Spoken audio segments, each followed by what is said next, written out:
Good morning, everybody.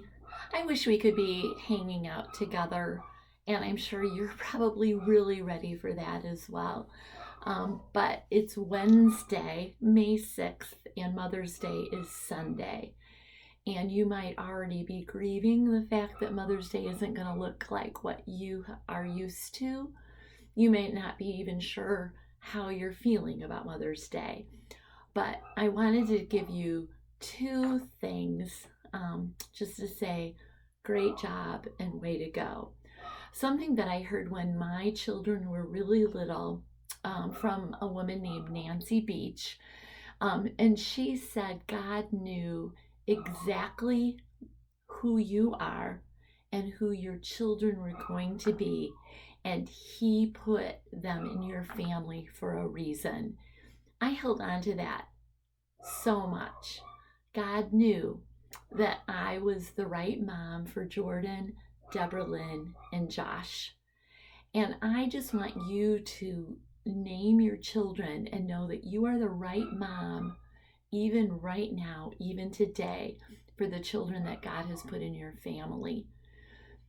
Secondly, I heard this analogy many years ago and dug through the internet this morning to find it. So I'm just going to read something to you called Building My Cathedral.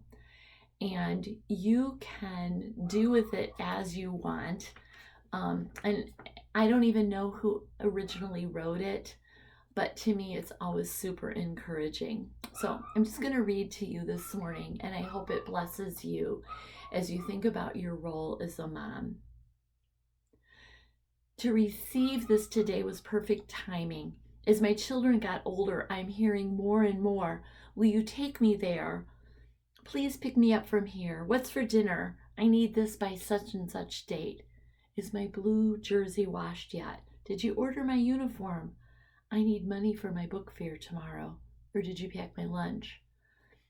I'm going to pause for a second. We can all tell that those questions were pre-COVID-19 pandemic. You have different questions coming your way regularly, like, when can I see my friends? Why is everybody so paranoid? Why are people wearing masks? Can we go out?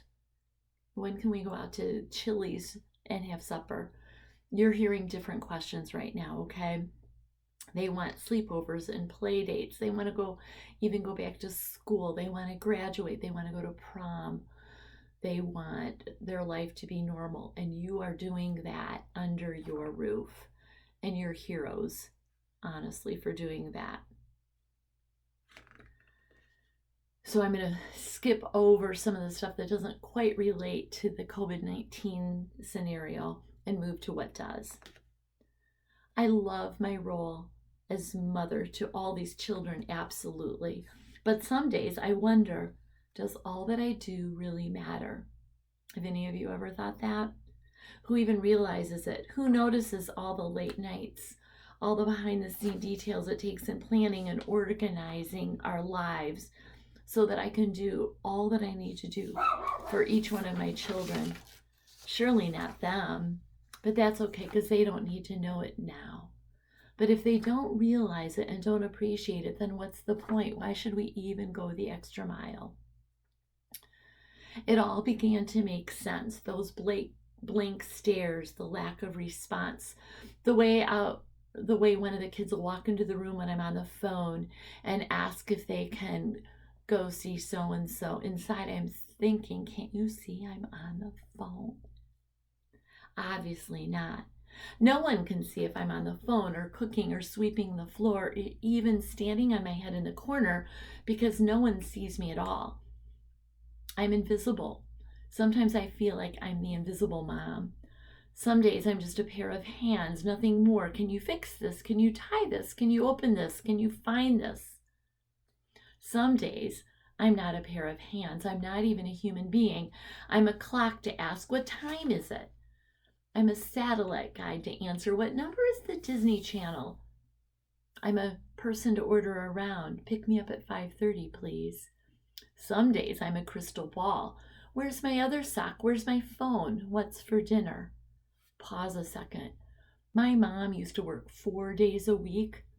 The minute she walked home, Monday through Thursday, after laying on the couch watching TV for an hour, I would say, "What's for supper?" I was certain that these were the hands that once held books and the eyes that studied history, music, and literature, but now they had disappeared into the peanut butter, never to be seen again. She's going, gone. One night, a group of us were having dinner, celebrating the return of a friend from England. She had just gotten back from a fabulous trip, and she was going on and on about the hotel she stayed in. I was sitting there, looking around at the others all put together so well. It was hard to not compare and feel sorry for myself. I was feeling pretty pathetic when she turned to me with a beautifully wrapped package and said, "I brought you this." Pause. This is the other person writing the story. This really didn't happen to me, but I relate, okay? The book that she brought to me was on the great cathedrals of Europe. I wasn't exactly sure why she'd given it to me until I read her inscription inside the cover. "With admiration for the greatness of what you are building when no one sees." In the days ahead, I would read, no, I would devour the book, and I would discover what would become for me 4 life-changing truths, after which I could pattern my work. 1, no one ever has been able to say who built the cathedrals. We have no record of their names. 2, these builders gave their whole lives for a work they would never see finished. 3, they made great sacrifices and expected no credit. 4, the passion of their building was fueled by their faith that the eyes of God saw everything. A story of legend in the book told of a rich man who came to visit the cathedral while it was being built, and he saw a workman carving a tiny bird on the inside of a beam. He was puzzled and asked the man, "Why are you spending so much time carving that bird into a beam that will be covered by a roof? No one will ever see it." The workman replied, "God sees." I closed the book, feeling the missing piece fall into place. It was almost as if I heard God whispering to me, "I see you. I see the sacrifices you're making every day, even when no one around you sees. No act of kindness you've done, no sequin you've sewn on, no cupcake you've baked, no hockey, soccer, piano, scout, school meeting, no last-minute errand. No question answered is too small for me to notice and smile. You, moms, are building a great cathedral, but you can't see right now what it will become." I keep the right perspective when I see myself as a great builder, as one of the people who show up at a job they'll never see finished, to work on something their name will never be on.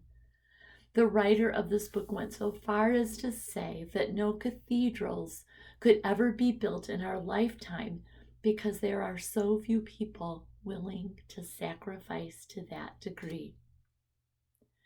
When I really think about it, I don't want my son to tell the friend he's bringing home from college for Thanksgiving, "Hey, my mom gets up at 4 a.m, bakes homemade pies, and bastes a turkey for 3 hours, and presses all the linens for our table." That would mean I built a monument for myself.